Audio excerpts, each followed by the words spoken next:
നമസ്കാരം. Indian cinema കാത്തിരുന്ന ആ ഒരു വമ്പൻ ആക്ഷൻ ത്രില്ലർ എത്തിക്കഴിഞ്ഞു. രൺവീർ സിംഗിനെ നായകനാക്കി ആദിത്യ ദർ ഒരുക്കിയ ദുരന്തർ 2 ദി റിവെഞ്ച് ബോക്സ് ഓഫീസിൽ സുനാമി സൃഷ്ടിച്ചിരിക്കുകയാണ്. റിലീസിന് മുന്നേ തന്നെ പെയ്ഡ് പ്രീമിയറിലൂടെ മാത്രം റെക്കോർഡുകൾ തിരുത്തി കുറിച്ചിരിക്കുകയാണ് ഈ ഒരു ചിത്രം. ബോളിവുഡും സൗത്ത് ഇന്ത്യൻ സിനിമകളും ഒരുപോലെ ഞെട്ടി നിൽക്കുന്ന കളക്ഷനാണ് ഇപ്പോൾ ദുരന്തറിന് കിട്ടിയിരിക്കുന്നത്. ഇന്നലെ വൈകുന്നേരം 5 മണിക്ക് ആരംഭിച്ച ഷോകളിലൂടെ മാത്രം ചിത്രം നേടിയത് അമ്പരപ്പിക്കുന്ന തുകയാണ്. ഇന്ത്യൻ സിനിമയിൽ ചലനങ്ങൾ ഉണ്ടാക്കിയിരിക്കുകയാണ് ദുരന്തർ.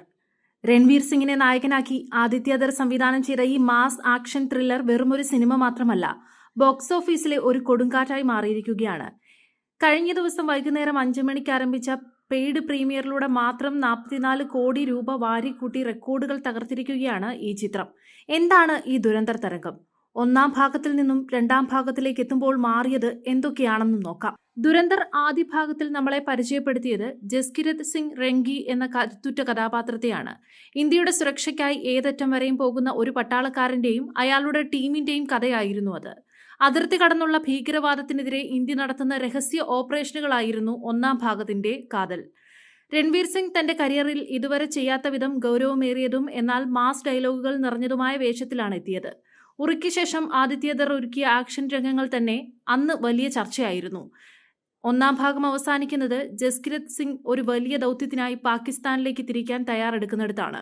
ഇപ്പോൾ തിയേറ്ററുകളിലെത്തിയ ദുരന്തർ 2 ദി റിവെഞ്ച് ആവേശത്തിന്റെ അടുത്ത തലമാണ്. ജസ്കിരത് സിംഗ് എങ്ങനെയാണ് ഹംസ അലി മസാരി എന്ന പേര് സ്വീകരിക്കാൻ നിർബന്ധിതനാകുന്നത്?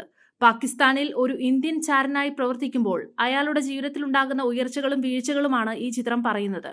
3 മണിക്കൂർ 49 മിനിറ്റാണ് സിനിമയുടെ ദൈർഘ്യം, അതായത് ഏകദേശം 4 മണിക്കൂർ. സെൻസർ ബോർഡ് ഇതിന് A സർട്ടിഫിക്കറ്റ് ആണ് നൽകിയിരിക്കുന്നത്. അതിനർത്ഥം വിട്ടുവീഴ്ചയില്ലാത്ത വയലൻസും റോ ആക്ഷനും ചിത്രത്തിൽ ഉണ്ടെന്നാണ്. 4 മണിക്കൂറോളമുള്ള സിനിമയെ ഒറ്റയ്ക്ക് താങ്ങി നിർത്തുന്നത് രൺവീറിന്റെ വിസ്മയിപ്പിക്കുന്ന പ്രകടനമാണെന്ന് റിവ്യൂകൾ പറയുന്നുണ്ട്. ദുരന്തർ സീരീസിന്റെ ഏറ്റവും വലിയ കരുത്ത് അതിന്റെ കാസ്റ്റിംഗ് തന്നെയാണ്. രൺവീർ സിംഗിന് പുറമെ ഇന്ത്യൻ സിനിമയിലെ പ്രമുഖ താരങ്ങളാണ് ഇതിൽ അണിനിരക്കുന്നത്. രൺവീർ സിംഗ് ആണ് ജസ്കിരത് സിംഗ് എന്ന സ്പൈ ആയി പകർന്നാട്ടം നടത്തുന്നത്. വില്ലൻ വേഷങ്ങളിൽ സഞ്ജയ് ദത്തും അർജുൻ രാംപലും ഇവരുടെ സാന്നിധ്യം സിനിമയ്ക്ക് വലിയൊരു ഹൈപ്പാണ് നൽകുന്നത്. ബുദ്ധിമാനായ ഉദ്യോഗസ്ഥരായി അക്ഷയ് ഖന്നയും R മാധവനും സപ്പോർട്ടിംഗ് റോളിലും എത്തുന്നുണ്ട്. ഇവർ സിനിമയുടെ ഗാംഭീര്യവും വർദ്ധിപ്പിക്കുന്നു. B62 സ്റ്റുഡിയോ നിർമ്മിച്ച് ജിയോ സ്റ്റുഡിയോ അവതരിപ്പിക്കുന്ന ഈ ചിത്രം 5 ഭാഷകളിലായാണ് എത്തുന്നത്. ഹിന്ദി, തമിഴ്, തെലുങ്ക്, മലയാളം എന്നതിന് പുറമെ കന്നഡയിലുമാണ് ചിത്രം പുറത്തിറങ്ങിയിരിക്കുന്നത്. പെയ്ഡ് പ്രീമിയറിലൂടെ മാത്രം 44 കോടി നേടി ദുരന്തർ 2 ചരിത്രം സൃഷ്ടിച്ചിരിക്കുകയാണിപ്പോൾ. പവൻ കല്യാൺ ചിത്രം OG നേടിയ 21 കോടിയെയാണ് രൺവീർ ഇപ്പോൾ നിഷ്പ്രഭമാക്കിയിരിക്കുന്നത്. ബോളിവുഡിൽ സ്ത്രീ 2 നേടിയ 8 കോടിയായിരുന്നു മുൻ റെക്കോർഡ്. അവധി ദിനങ്ങൾ കൂടുതൽ വരുന്നതുകൊണ്ട് തന്നെ വരും ദിവസങ്ങളിൽ 500 കോടി ക്ലബിൽ സിനിമ ഇടം പിടിക്കുമെന്നാണ് ട്രേഡ് അനലിസ്റ്റുകളുടെ വിലയിരുത്തൽ.